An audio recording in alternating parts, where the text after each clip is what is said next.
Salut et bienvenue à tous sur 303 BPM, le podcast de la musique électronique, mais pas que. Moi c'est Thibaut et je suis avec Maximilien. Eh oui, salut tout le monde.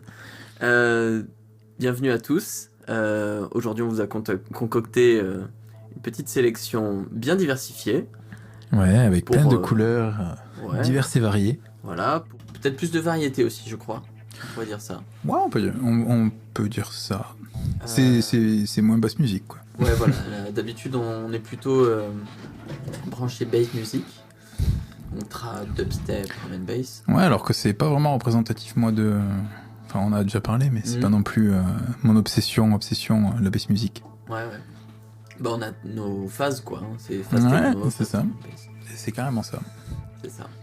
Et donc, pour nous faire mentir, on va commencer par un morceau bass music. Ah ben voilà.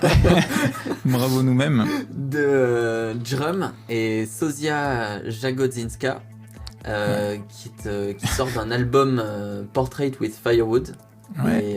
et que je recommande à tout le monde. L'artiste leader, c'est Drum dans ce morceau. Et vraiment, je recommande la totalité de sa discographie parce que c'est génial. C'est très, très frais en fait. Il y a plein d'innovations. Et ce morceau, c'est Creature Part 2. Et on peut démarrer là-dessus. Ouais, on va commencer avec ça. Allez, j'envoie.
I just keep thinking about it.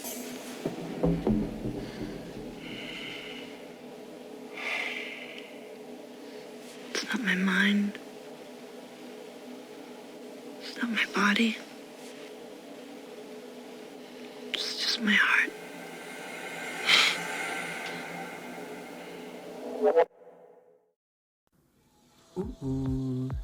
C'était bien, hein. C'est une bonne introduction, n'est-ce pas?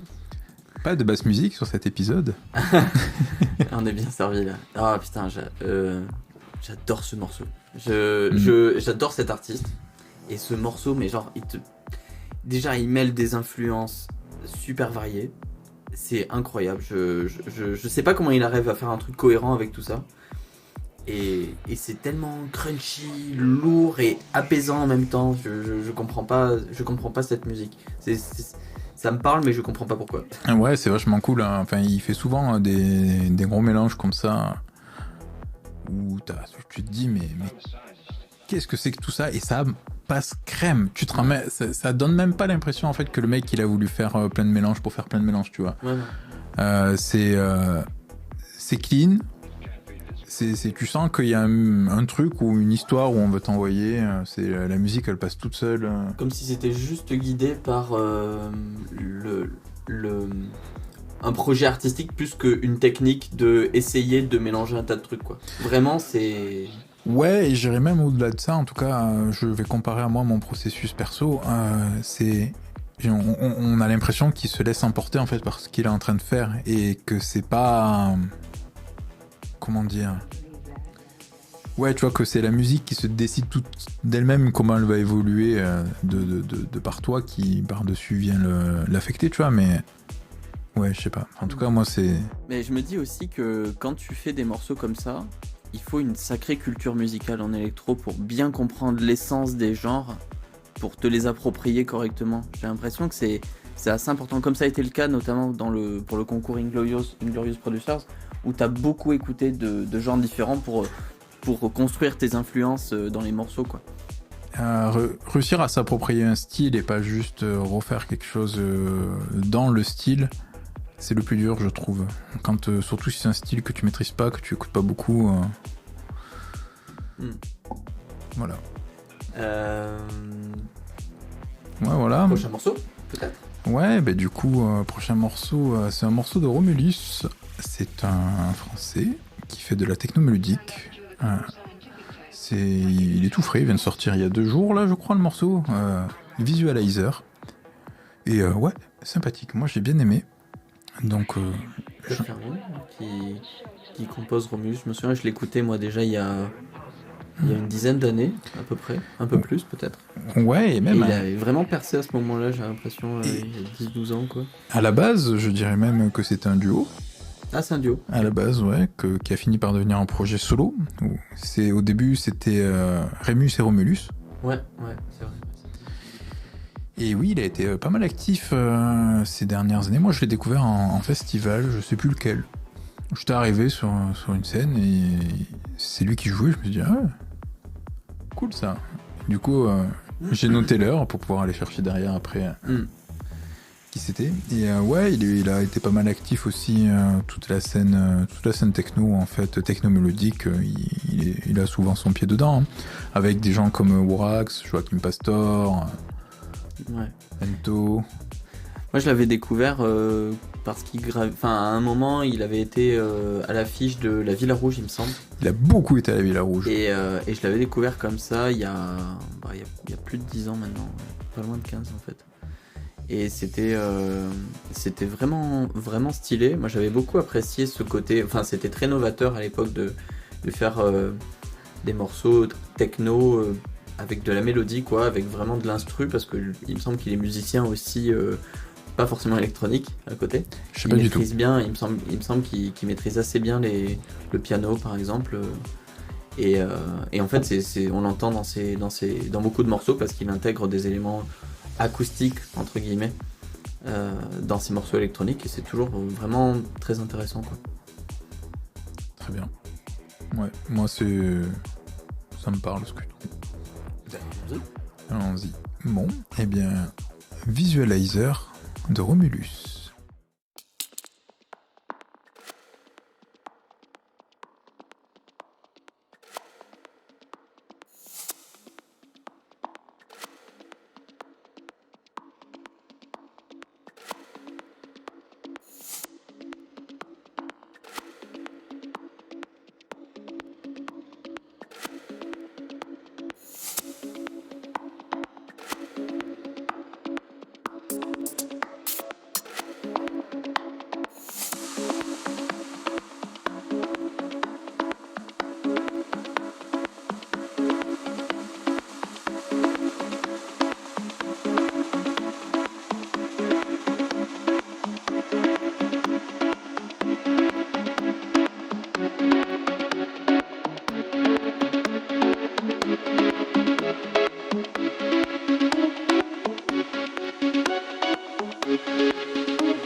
Romulus. Ouais, Ouais, c'est chouette, hein. bien comme tout, ouais. C'est Très sympa. c'est très light, très pas comme d'habitude ce qu'on passe. Ouais, non, c'est. Moi, j'aime beaucoup, c'est très planant, très embarqué. Moi, ça m'embarque. Très simple, très simplement. Ouais, c'est efficace, hein. Et puis Ouais. c'est très très très bien produit. Ouais, c'est clean, ouais. C'est très bien produit. Non, j'aime beaucoup. Eh ben, je suis content que tu aies bien aimé aussi, Camille. Mais c'est le but, c'est de vous faire découvrir des trucs que nous on aime bien, qui nous parlent et qui sont adaptés un peu à nos goûts et qui peuvent parler à tout le monde.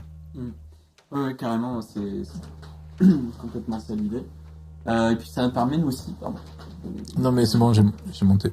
Ça permet aussi de nous aussi découvrir des morceaux parce qu'en fait, on prépare on prépare le stream quasiment au dernier moment et en fait on n'écoute pas forcément ce qu'a prévu de passer l'autre.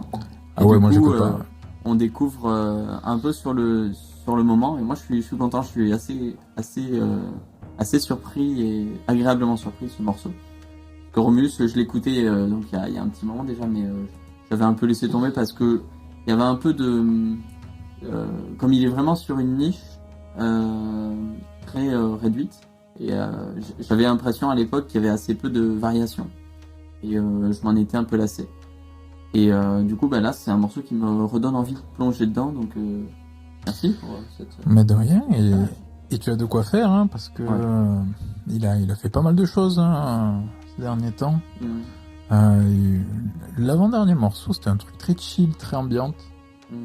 Je me rappelle plus le nom de la track, mais ouais, chouette, très, très sympathique. Et il a sorti des albums ou. Je crois pas qu'il sort des albums, lui, il est plutôt team single. Ok. Je sais même pas s'il a sorti un seul album depuis le début. Ouais, on va regarder ça. Si, ben tu vois, en 2011, il y a eu un album, et puis c'est tout. Ouais, je crois que ça doit être l'époque où je l'écoutais en fait. Ouais, bah. Même un peu avant. Après, bon, la musique électronique et les albums, c'est pas ce qui se fait le plus au final. Hein. C'est pas le format le plus développé. Ça dépend des. Je suppose que ça dépend des genres, des sous-genres de musique électronique. Oui, ça dépend. Ouais, Ça dépend des genres et sous-genres. j'ai moins Et... entendu d'albums de dubstep typiquement, mais. Si, il y en a. Skrillex a sorti un album de dubstep par exemple. C'est vrai. Mm-hmm. Puis c'est surtout une question d'époque. Là, en ce moment, on est vraiment dans la grande mode du single. Et ça joue. Ça joue tout simplement. Les gens produisent des singles. Moi, le premier, je produis des albums que je sors en single qui deviennent des albums. Mais il y a en tout cas une incitation actuelle de la part du fonctionnement des algorithmes et de l'attention des gens. Parce que proposer à quelqu'un d'aller écouter un album, surtout d'un artiste dont il attend rien, qui découvre, c'est un investissement, hein, c'est une heure en album. Ouais. Et en même temps, moi je trouve que c'est assez sympa d'avoir un album quand c'est pas simplement une compilation de morceaux qui traînent sur le PC. Bon, je force le trait volontairement, mais quand t'as une cohérence artistique ou que t'essayes de faire passer un sentiment particulier au travers de ton album, à travers une. Je vais pas utiliser le terme d'histoire qui se construit parce que je le ressens pas toujours, la notion d'histoire dans un album. Mais avoir une espèce de cohérence artistique, c'est quelque chose de vachement intéressant aussi à développer, je trouve. C'est intéressant à développer et c'est surtout intéressant à faire. En tout cas, moi, en tant qu'artiste, j'apprécie particulièrement de réfléchir à mes albums, comment je vais les construire. J'aime beaucoup faire une intro, une track vraiment, on sera une track d'intro de, on va dire 3-4 minutes, une track d'outro et de me dire, ok, je vais passer par là, je vais passer par tel type de musique, telles idées, et je vais toujours essayer en fait de construire ça de façon à pouvoir amener le fait que j'aime aller dans tous les sens. Ouais. Et tu peux pas juste t'amuser à aller dans tous les sens, sinon ça ressemble à une playlist ton album. C'est ça, c'est un peu le reproche que je fais à certains albums. Et je trouve que toi tu le gères assez bien d'ailleurs. Mais j'ai du mal, hein, franchement j'ai du mal. Pour moi ça fait partie je parle complètement naïvement puisque c'est pas mon taf, mais pour moi ça fait aussi partie du travail d'artiste que de de réfléchir à ces assemblages de morceaux et pas simplement de la composition des morceaux uniques.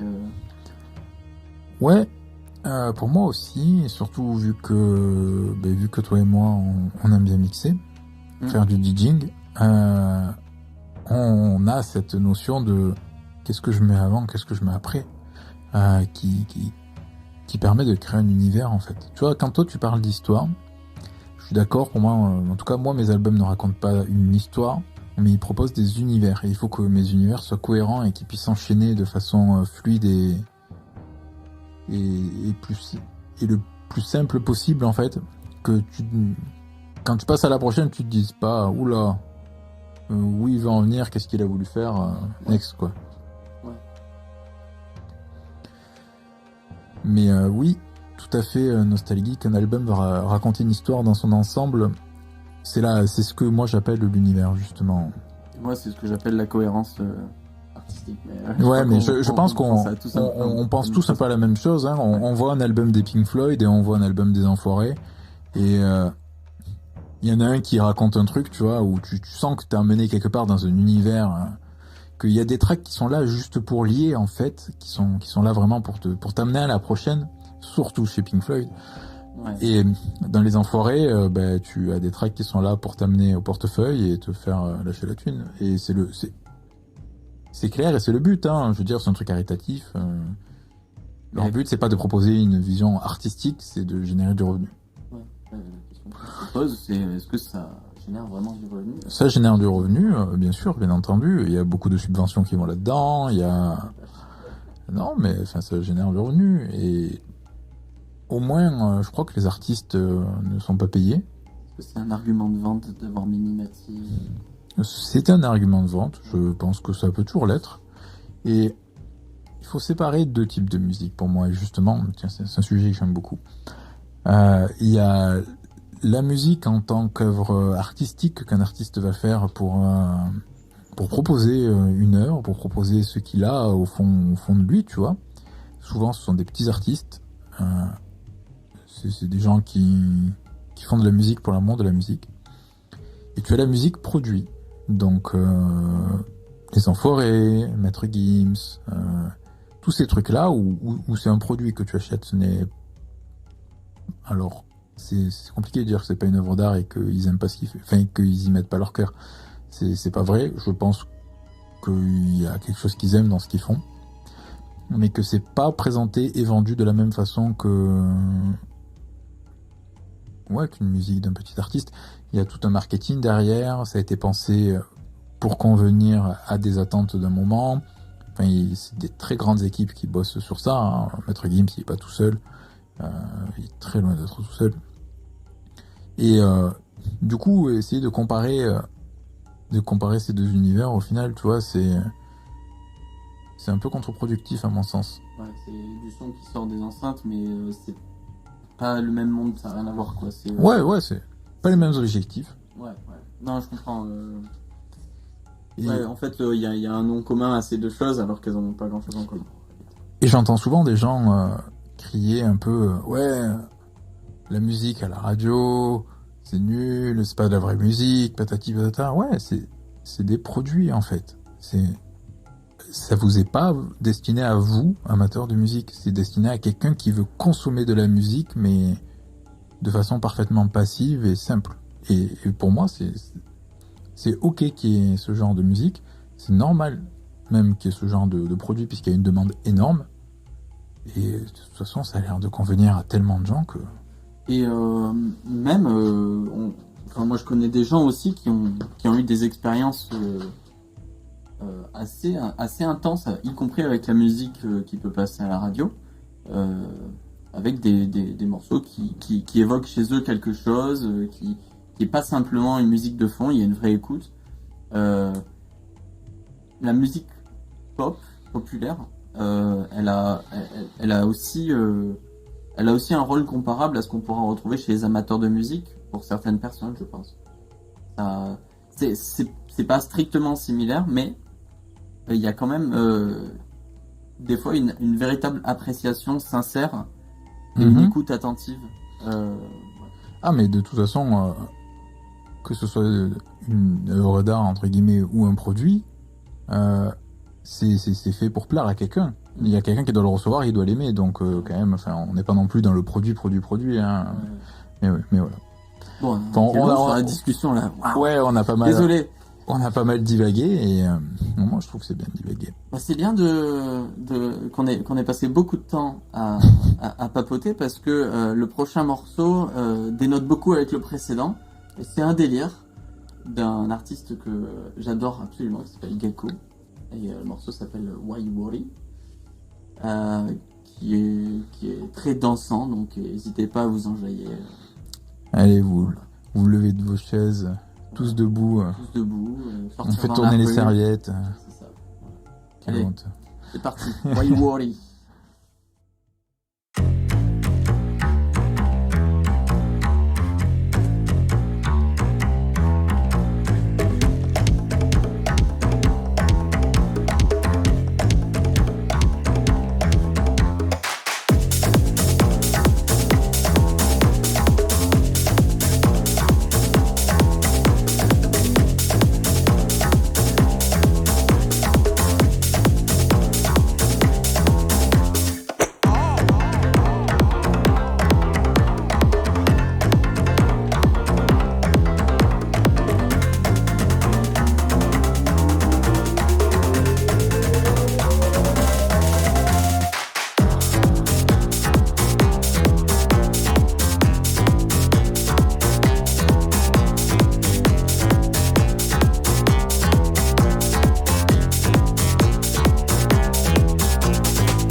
problem in life?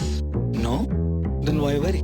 Do you have a problem in life? Yes. Can you do something about it? Yes. Then why worry? Do you have a problem in life? Yes. Can you do something about it? No? Then why worry? Then why worry? Then why you worry? Le morceau qui résout tous tes problèmes. Les problèmes, ça n'existe pas. Les problèmes, ça n'existe pas. Est-ce que tu as un problème? Non, tu peux pas t'inquiéter. Tu peux le résoudre? Oui, tu peux Non. pas t'inquiéter. Et tu peux pas le résoudre? Non, bah alors t'as pas à t'inquiéter. Voilà. Ouais, bah écoute, la C'est le philosophie. C'est la philosophie de je sais pas quoi. Il me semble que ça revient à un courant philo, je ne sais pas lequel. Ça ne me parle pas. Si ça vous parle, n'hésitez pas à le dire dans le chat. Donc voilà, c'était le délire. Et maintenant, un morceau de Elodin. Ah oui, on n'en parle vraiment pas du tout de ce pauvre morceau. Oh bah si tu veux, moi c'était un délire comme ça. Ouais, en vrai, y a pas grand chose à dire. Hein. Voilà. Le morceau, il se suffit de lui-même. Il est assez. C'est assez compréhensible que c'est une track qui est faite pour s'amuser. Voilà, c'est pas. Oui, moi j'aime bien. Ouais, c'était Oui, rigolo. Hein. Voilà. Voilà, c'est le but. Moi, C'est- la première fois que je l'ai entendu aussi, je me suis dit, mais qu'est-ce que c'est que ça? Il est pas spécialement éloquent en soi, mais je l'aime beaucoup quand j'ai envie de me défouler, donc j'avais envie de le partager avec vous. Voilà. Alors, maintenant un morceau de Elodin, qui est un duo qui, il me semble, provient à l'origine du hardstyle, et qui a changé de nom, et qui fait des trucs vraiment sympas en bass music tout récemment. Et le morceau s'appelle Si, et il a été repris par Corse. Voilà. D'accord, c'est un rework, c'est pas un remix. C'est un rework, ouais, mais je sais pas, il faut que je vois le morceau original. J'ai toujours beaucoup de mal à faire la différence des fois entre des reworks et des remixes. C'est un peu Bah en fait, un remix, c'est un Un peu rework. obscur. Hein. Enfin, c'est... un cas particulier de rework, un remix. En fait, il faut surtout différencier le remaster du remix. Oui, remaster c'est autre chose, ouais. Dans tous les cas, ben moi, c'est une track que je connais pas et que je vais découvrir. Lisez-vous bien.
Ok, découverte intéressante.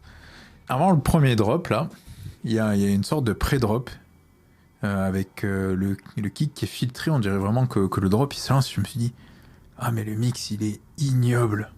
Vraiment, c'est ça.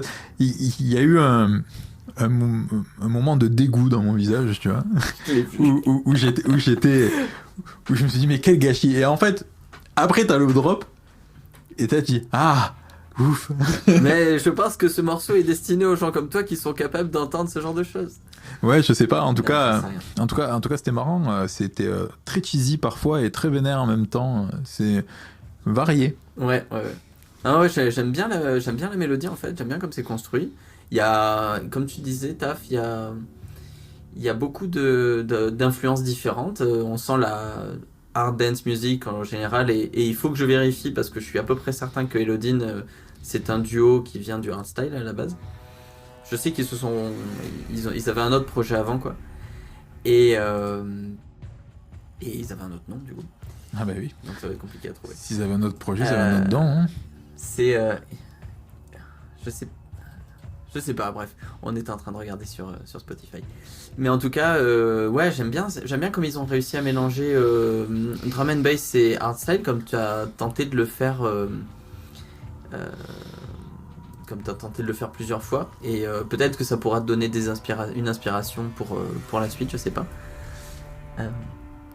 Ouais, le côté techno-boîte, ouais, je comprends que ça puisse déranger, ouais, Camille.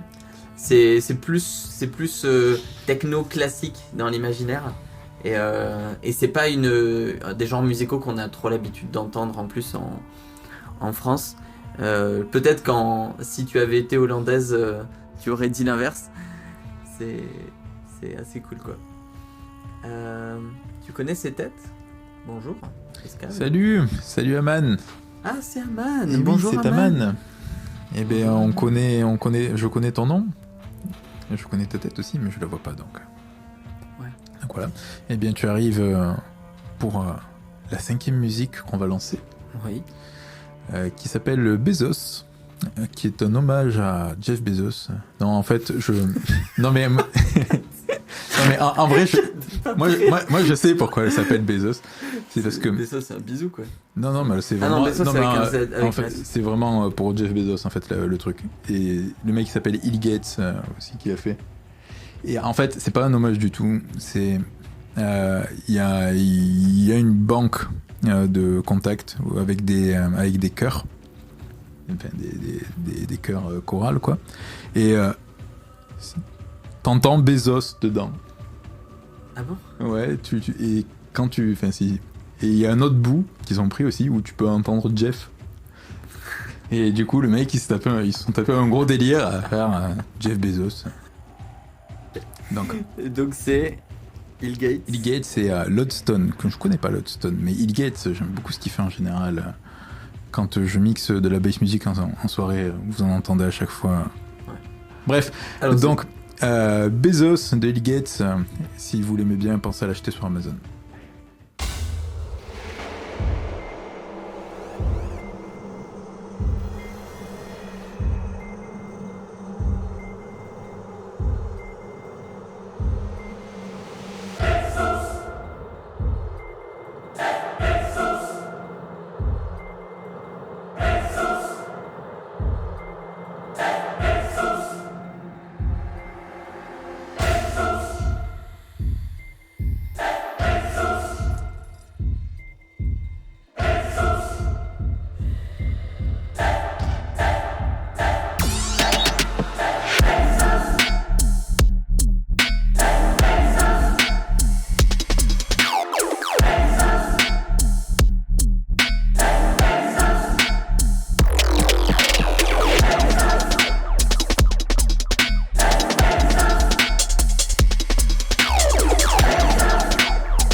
Bezos. On s'est même pas concerté. C'est ce qui... En fait, la seule chose que t'as envie de faire une fois que tu finis d'écouter cette musique, c'est...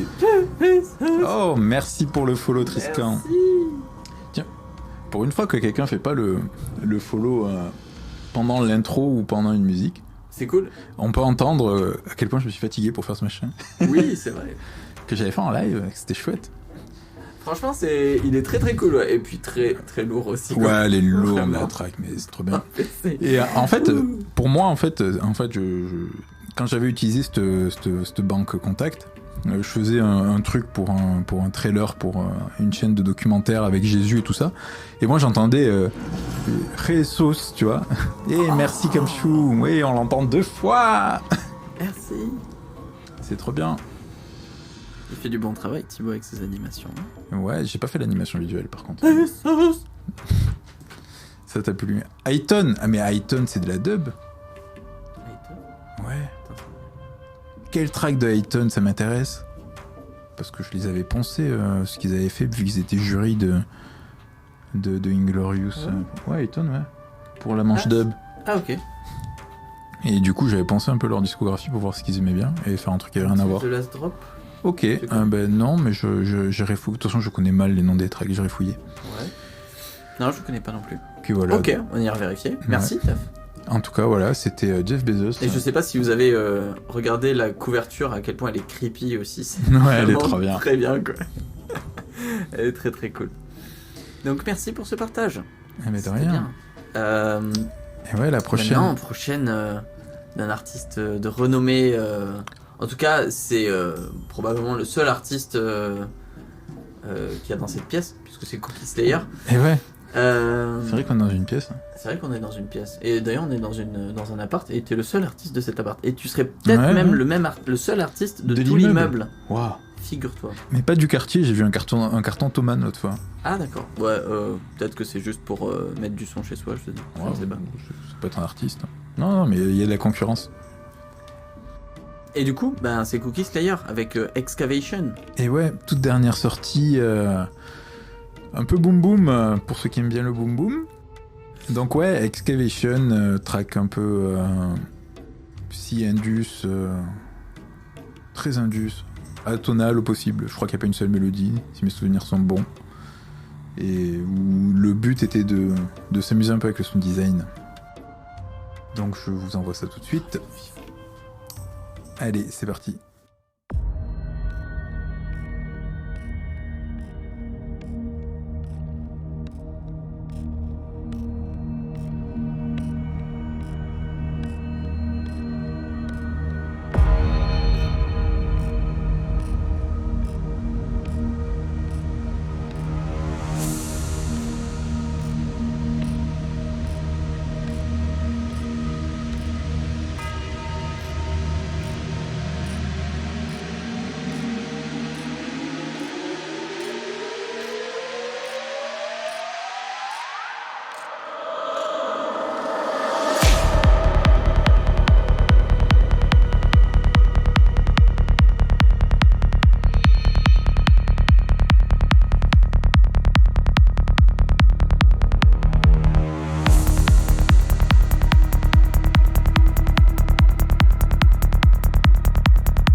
Et voilà. Excavation, Excavation de Cookie Slayer. l'histoire de nains qui creusent. C'est ça l'histoire? Ouais, je me suis dit, c'est des nains qui creusent dans un astéroïde en fait. Ah la vache! Et avec toutes leurs machines, ils font tout un bordel et ils découvrent des trucs bizarres. Ah merde! Non, mais on a. Ah déjà- oui, ils ont effectivement. C'était les etchings là, tu vois, c'est les pioches. Moi, je voyais plus des machines super balèzes de. Alors. Peut-être Matrix, peut-être pas Matrix, je sais pas. Mais un truc. Dans le 3, à la limite. Ouais, Machine de peut-être. 3. Ouais, il y a des grosses machines super balèzes, effectivement, ouais, on pourrait imaginer des machines de minage, comment dire? Minière. Hein. Ouais, machine minière, ouais. Et ouais, non c'est ouais non je suis assez d'accord. Moi ça pourrait assez bien marcher pour un truc un peu SF. D'accord avec toi, Aman. Ouais, au tout début, j'étais parti sur une idée un peu d'usine. Ouais bah ouais le côté. Enfin, il y a vraiment ce côté Indus en fait qui est là. Hein, Ouais. C'est un track Indus de toute façon.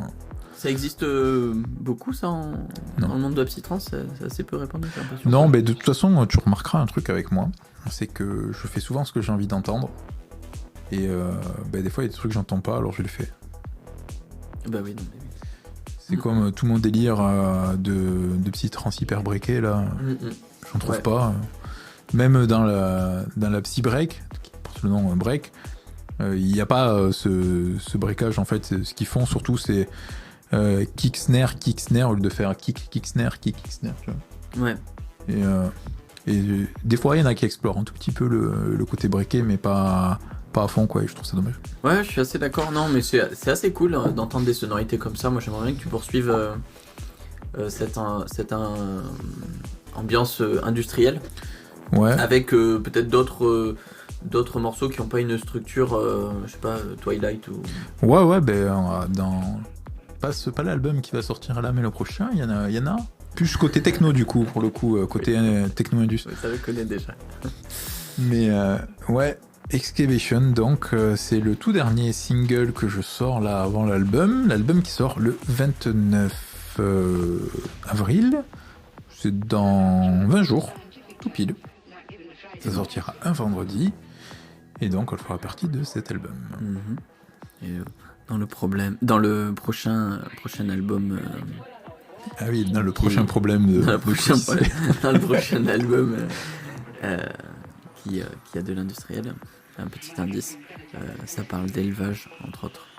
Ah bah oui, ma track élevage croisé, que j'ai très hâte de sortir, très hâte, elle fera partie des premiers singles à sortir ça là. Enfin voilà, on va changer de présenter le prochain. Ouais, on va changer C'est de toi. On va changer d'ambiance, non mais c'est pas de moi, c'est de Clada.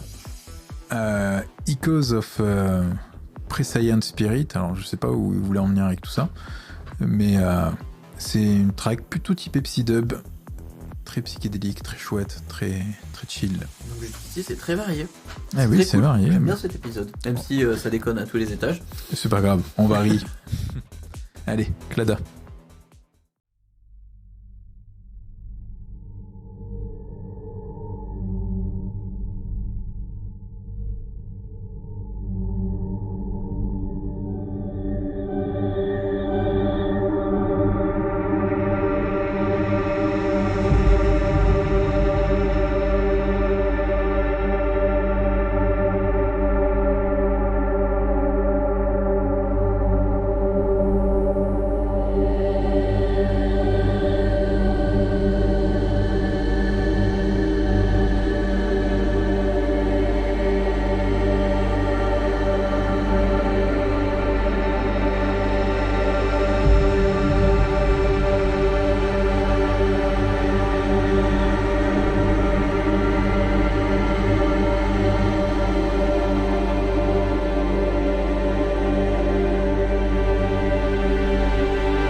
Ouais.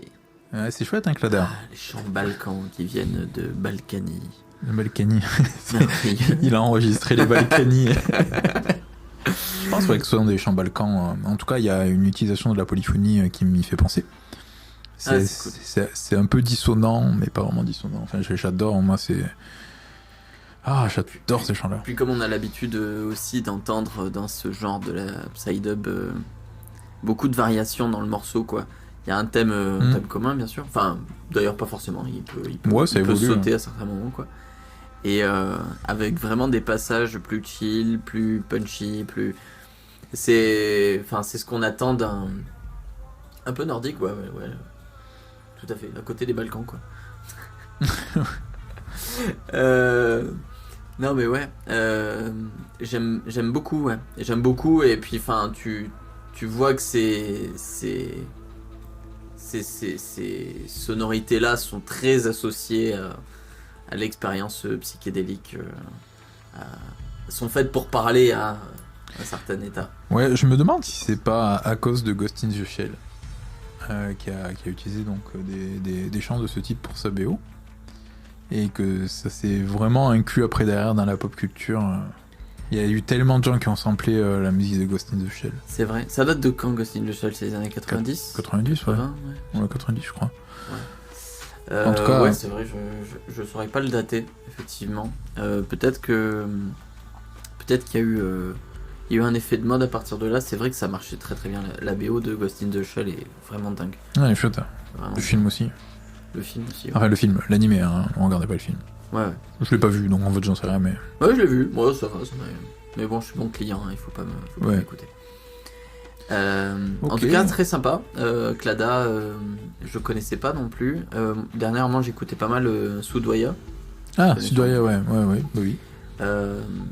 Il y a des trucs pas mal dans le tas, mais disons que j'ai l'habitude de me lasser assez vite de la psy-dub parce que c'est assez peu varié, mine de rien, entre les morceaux. Mais là, je vais aller jeter un œil un peu plus près pour Clada. Ouais, il a beaucoup évolué aussi, Clada. Ouais, il a vachement évolué. Moi, j'aime bien ce qu'il fait aujourd'hui. Au début, j'étais moins emballé. Mais là, quand je l'ai entendu, je me suis dit, ah ouais, chouette. Parce qu'elle est sortie hier. Je pense. En tout cas, c'est tout récent. Et ouais, bien chouette. Bon, et bien la prochaine de Guillaume Desk. Alors, je sais pas si vous connaissez Guillaume Desk. C'est un Français, encore.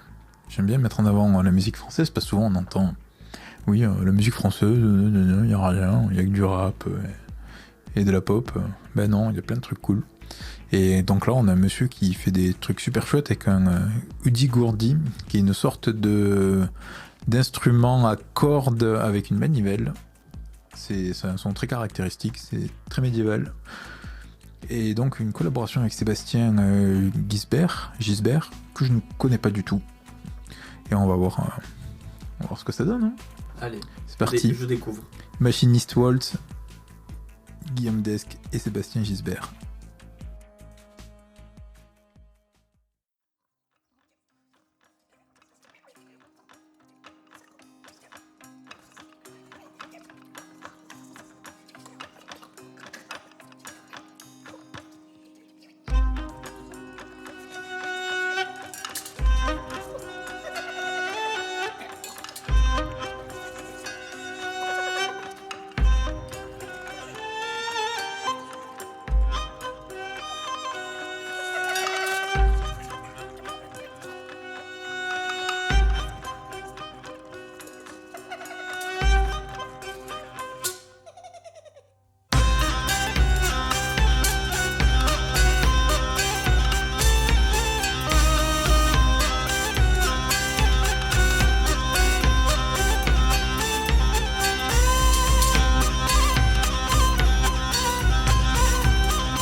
Guillaume Desk.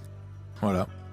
Je découvre. Enfin, je connaissais le hurdy-gurdy du coup, ou je sais pas comment on prononce. Ouais. On m'avait fait découvrir et ça m'avait beaucoup, ça m'avait vraiment fasciné quoi. Mais je l'avais jamais écouté, en tout cas comme ça, dans un morceau construit avec des percussions et tout. Et donc on a eu le temps de vérifier entre temps. Sébastien Gisbert, Percussionniste. responsable des percussions, voilà. Ouais. Avec les petits bruits métalliques et les gros kicks. Très Ouais. sympa. Je pense que c'est des bons gros tambours là qu'on entend. Moi, Ouais. j'aime bien. Moi j'adore ce tambour là, j'en mets partout dans mes musiques. Et ouais. T'en as pas de vrai pourtant. Oh non, ça ferait trop de bruit, puis je sais pas. Les voisins. Je saurais pas adoraient. l'enregistrer.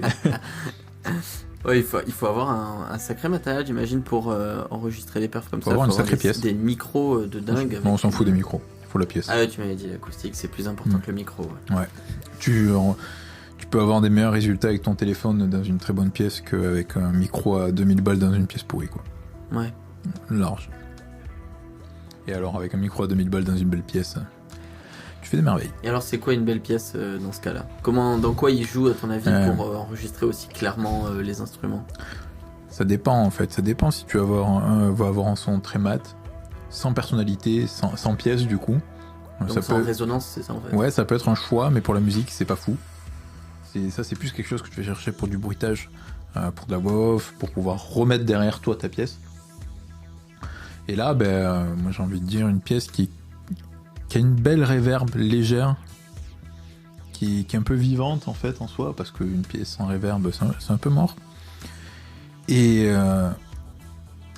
ouais, où t'as pas des problèmes de phase tout le temps, quoi. Donc c'est une pièce bien traitée, avec un peu de vie, mais pas trop. Donc ça nécessite d'avoir un sol et des murs dans un certain matériau, ou c'est des revêtements un Non, peu spécifiques, alors quoi. c'est les revêtements, parce que les matériaux de construction, du sol, des murs, tout ça, on va les penser pour l'isolation. Parce qu'en fait, ton mur, tu vois... Parce qu'il vient de l'extérieur en fait. Ouais, ton mur, il reflète le son. Donc c'est ce que tu vas mettre par-dessus, chez moi par exemple, les panneaux, qui vont permettre en fait de couper les réflexions. Alors que le matériel que tu vas utiliser, c'est pour isoler de l'extérieur. Et l'idéal, si un jour il y a quelqu'un qui a envie de construire un studio et qui s'ennuie particulièrement, c'est de construire une pièce dans une pièce. Tu fais ta pièce, tu la mets sur des très gros ressorts pour l'isoler des vibrations du sol, et tu reconstruis une autre pièce par-dessus qui va isoler. Comme ça, en fait, vu que... C'est une salle anéchoïque. Non, pas forcément. C'est pas... Alors c'est indispensable pour une salle anéchoïque, mais ça ne se fait pas que pour les salles anéchoïques. Parce que le truc que je t'avais envoyé. Et vu que le son se déplace plus dans les matériaux qui sont denses, si tu fais une coupure d'air au milieu, ça fait tampon. Ouais. Et ça permet d'isoler correctement. Ok, je vois. Voilà, Guillaume Desk. Non, c'est cool. Donc prochain morceau, c'est un artiste dont on a parlé la semaine dernière. On a passé un de ses morceaux sous un autre alias.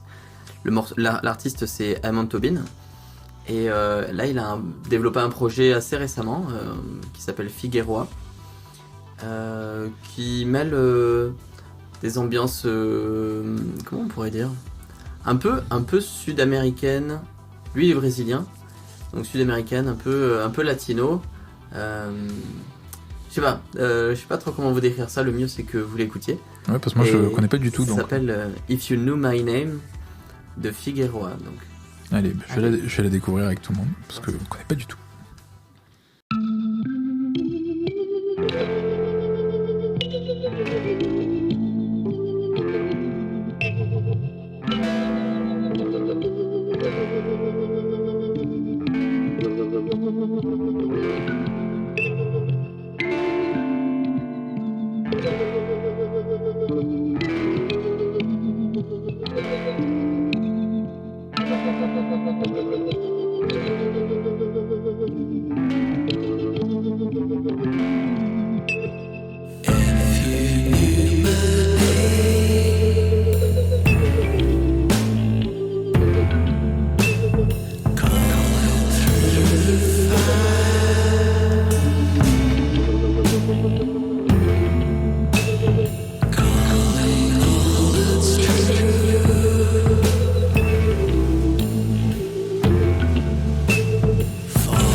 Et voilà.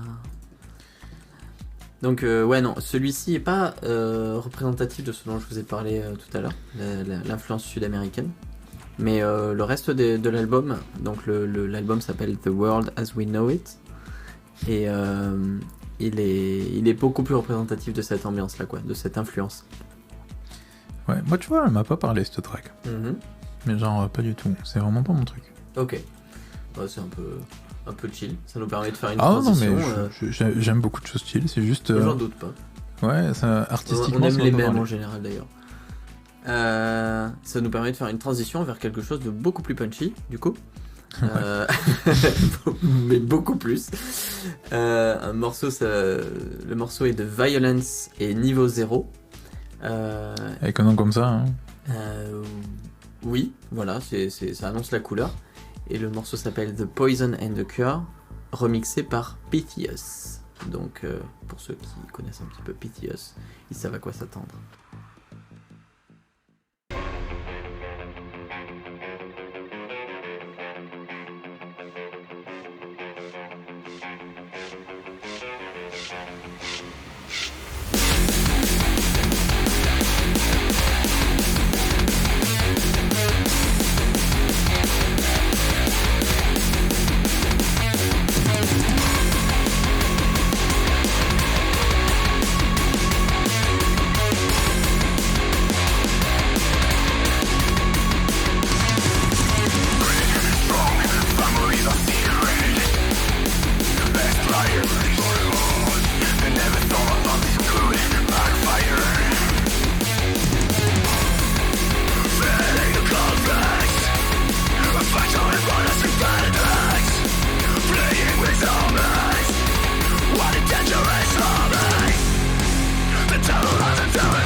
réveille.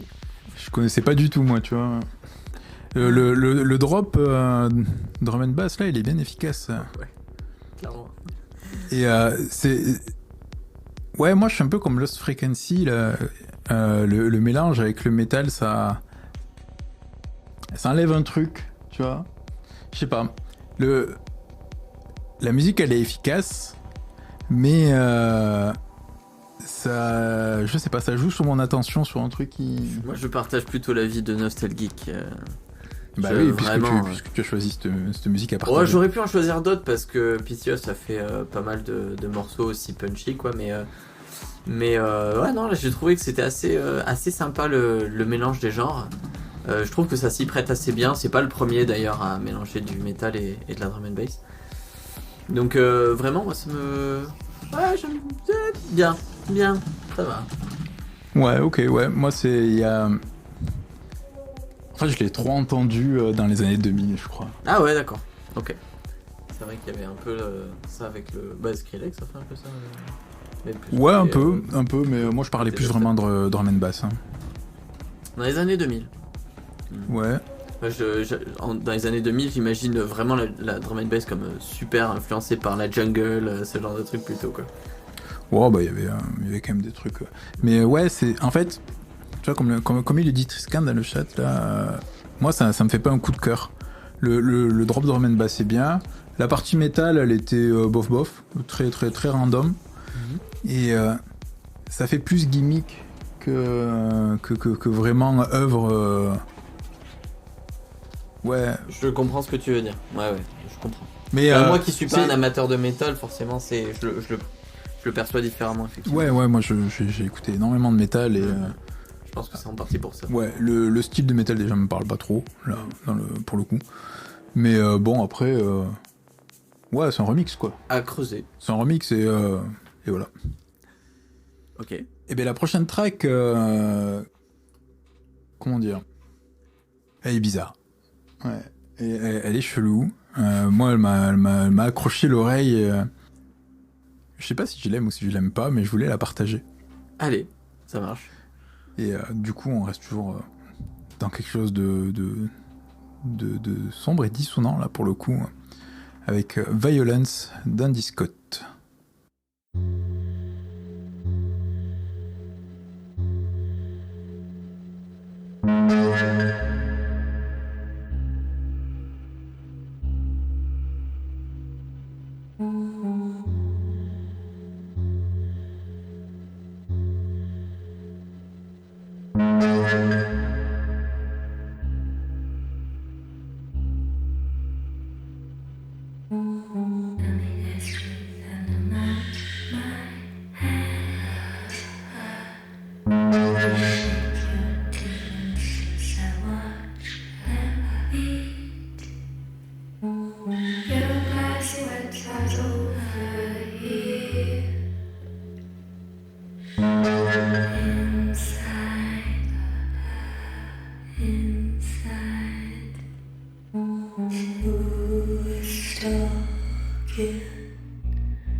Is crouching.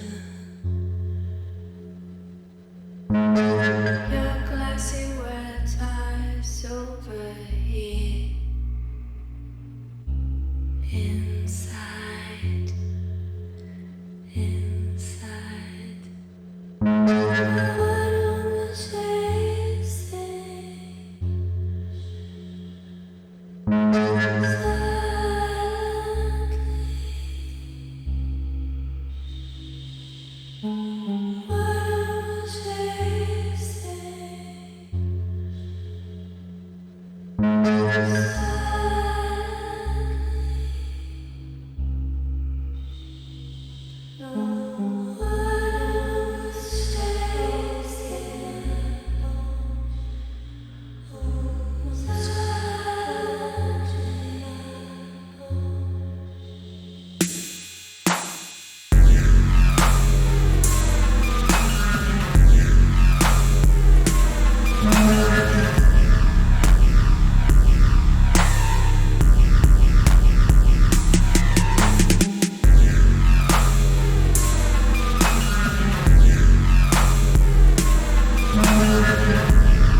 Tu vois, moi, elle me calme, cette musique.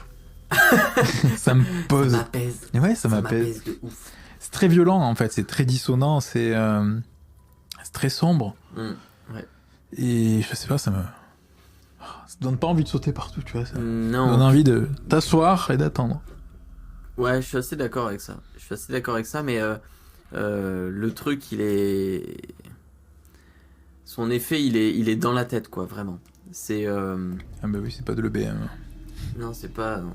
Mais je sais pas, moi, j'imaginais, comme je disais pendant que le morceau tournait, j'imaginais assez une meuf, soit en prison physique, soit en prison mentale, en train de taper sur les bords de l'intérieur de son crâne, genre comme si dans un espace clos, restreint, où ça résonne, où elle est seule, tu vois, genre vraiment, y a du désespoir incroyable dans ce morceau, quoi. C'est bien retranscrit, je trouve.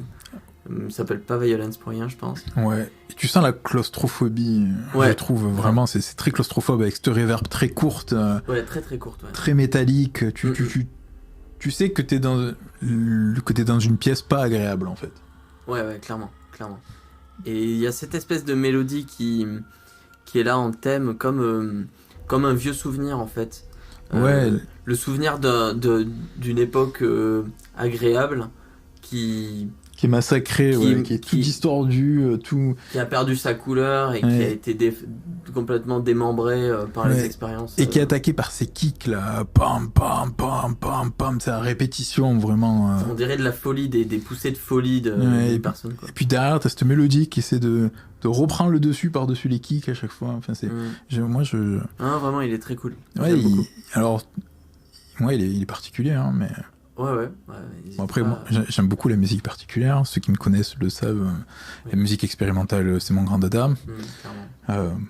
Moi, je trouve que Pharmaketon, c'est génial, mais à chaque fois que je fais écouter à des gens, on me dit, mais c'est quoi cette histoire ?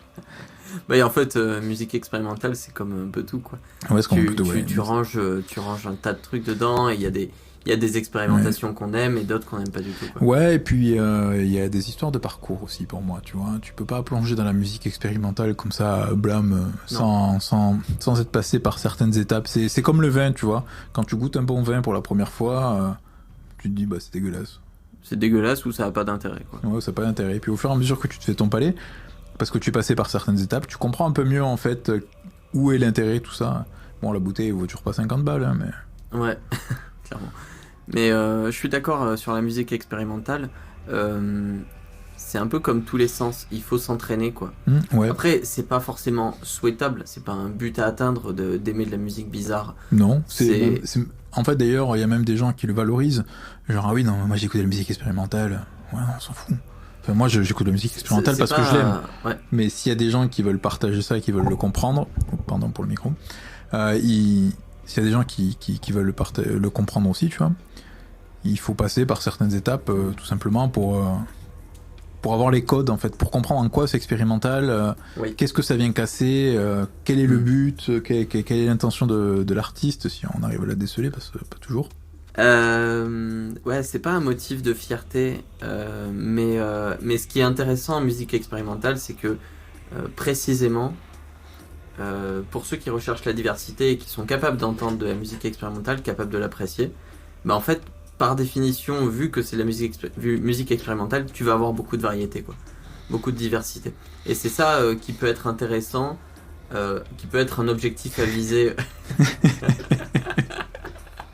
C'est ça qui peut être un objectif à viser lorsqu'on écoute de la musique expérimentale. C'est si on recherche la diversité, c'est peut-être par là qu'on peut éventuellement se tourner, quoi. C'est ça que je trouve cool. Ouais. Et du coup, en parlant de musique Et expérimentale, donc, en parlant de musique expérimentale, on va finir sur Cortini. voilà. En fait, le prochain morceau, pour moi, c'est un double prétexte. Un prétexte pour vous faire découvrir donc deux artistes. D'un côté, un duo de techno expérimental, disons-le, il n'y a pas de problème, qui s'appelle Believe Defect, deux plus ou moins assez vieux en vrai, qui ont sorti un seul album, mais je pense qu'ils avaient des projets antérieurement, parce que c'est vraiment clean ce qu'ils font, donc je vous recommande leur album. Et le gars qui a remixé ce morceau, Alessandro Cortini, qui est un Italien, comme son nom le suggérait. Suggère, ouais. Voilà. Et qui fait une espèce de musique, ce qu'on pourrait appeler de la drone aujourd'hui. Disons une espèce de musique ambiante assez distordue, très progressive, qui monte en puissance. Je vais vous laisser découvrir. Le morceau s'appelle Disembarking Horizons. Et c'est une version, donc, ou un remix de Alessandro Cortini.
Et voilà. Ah ouais. Tu vois, celui d'avant, il posait, mais alors celui-là, il Ah, pose vraiment, vraiment. Ah, j'étais frissonnant, c'était incroyable. Tellement. Alors, j'aime très globalement ce type. Je sais pas si vous connaissez peut-être son autre. Enfin, il a fait partie d'un groupe qui s'appelle d'ailleurs Nine Inch Nails. Ah, mais il vient de Nine Inch Nails, Cortini. Ouais. Ah, Voilà. ah. Et voilà. Donc, moi, je connaissais pas. Moi, j'ai- je préfère Cortini tout seul que Nine Inch Nails, mais Ouais. ne me tuez pas. Il y a des collaborations curieuses comme ça. John Hopkins qui faisait partie de Coldplay aussi. Ah ouais. Qui a travaillé Je- avec Coldplay du moins. Je suis vraiment pas à jour. Hein. Ah, ça c'est. Je savais pas. Oh là là. Enfin voilà, c'est les fun facts. J'aime bien les fun facts. Je suis friand de fun facts, mais je les cherche pas alors. Et Faut qu'on me les du coup, raconte. Du coup, Cortini, voilà, pour moi, c'est extraordinaire ce qu'il fait. Je suis absolument fan de ses derniers albums en particulier. Il a en plus une esthétique sur ses couvertures que je trouve dingue. Et malheureusement, il a quitté Spotify il y a quelques mois maintenant, pour des raisons politiques, liées à la politique de Spotify du moins. Wow, bah c'est raison politique. Hein, clairement. Comme beaucoup d'artistes que j'aime beaucoup. Il faudra que je vous parle de Ski Mask. Je profite des derniers morceaux qui restent sur Spotify, qui sont sortis sur d'autres labels qui appartiennent à cet artiste, mais qui sont pas sur le label de cet artiste, et du coup il n'est plus propriétaire, donc il n'est pas propriétaire, donc il reste dessus quoi. Faudra que je fasse un overlay pour avoir les sons qui viennent d'ailleurs, qui s'animent aussi. Comme, on a, ouais. Comme ça, on pourra aller récupérer un peu des trucs sur SoundCloud, sur Bandcamp, sur YouTube, éventuellement. La qualité, elle est pas ouf. On Mais marque sur Bandcamp déjà t'as pas mal de trucs, ça peut être cool. Ouais, ça peut être cool, ouais. Et de pouvoir proposer des artistes qui sont en dehors de Spotify, parce qu'il y en a beaucoup, hein. Il y a vraiment beaucoup d'artistes qui sont pas sur Spotify. Et je reste toujours impressionné du nombre d'artistes qui sont pas. Ceux qui font le choix politique, c'est un choix. C'est plus ceux qui ont un peu la flemme d'aller s'y mettre. Je trouve que c'est dommage. C'est rater la plus grosse plateforme de streaming. Ouais, c'est une sacrée plateforme. Après, si ça reste un choix politique, c'est un choix politique. Ouais, voilà. Je le regrette parce que je peux plus écouter les artistes que j'aime, mais je comprends leur point de vue, et peut-être que ça infléchira la politique de Spotify, genre j'ai quelques doutes. Mais enfin, voilà. Voilà quoi. En tout cas, trêve de discussion politique. J'espère que vous avez kiffé ce morceau autant que moi. Et pensez à aller voter demain, tant qu'on est sur la politique. Pensez à aller voter demain, effectivement. Et donc en fait, c'était le dernier morceau, on l'a pas vraiment annoncé. Ouais, c'était le tout dernier, à notre habitude, on met un truc plutôt beatless pour la fin. Voilà, on est servi. Et là, c'était beatless, ouais. Voilà. Merci pour votre écoute. Merci pour votre écoute, votre participation sur le chat. C'est super chouette d'avoir des retours en direct de ce que vous aimez, ce que vous aimez pas, pourquoi. C'est un échange, hein, la musique, c'est beaucoup d'échanges. Moi, c'est quelque chose qui me tient à cœur. Donc, merci de votre participation, c'est trop cool. Et merci pour votre tolérance, parce qu'on n'était pas au top. On était fatigué. Ouais, on était fatigué aujourd'hui. On était fatigué. Deuxième épisode est déjà fatigué quand même, on est fort. C'est ça. Et bon, là, jusqu'ici, on tâtonne un petit peu sur le jour idéal à trouver pour faire le stream. Ouais, les prochains sera les dimanches. Ouais. Mais on va essayer de s'orienter sur le dimanche de manière assez stable.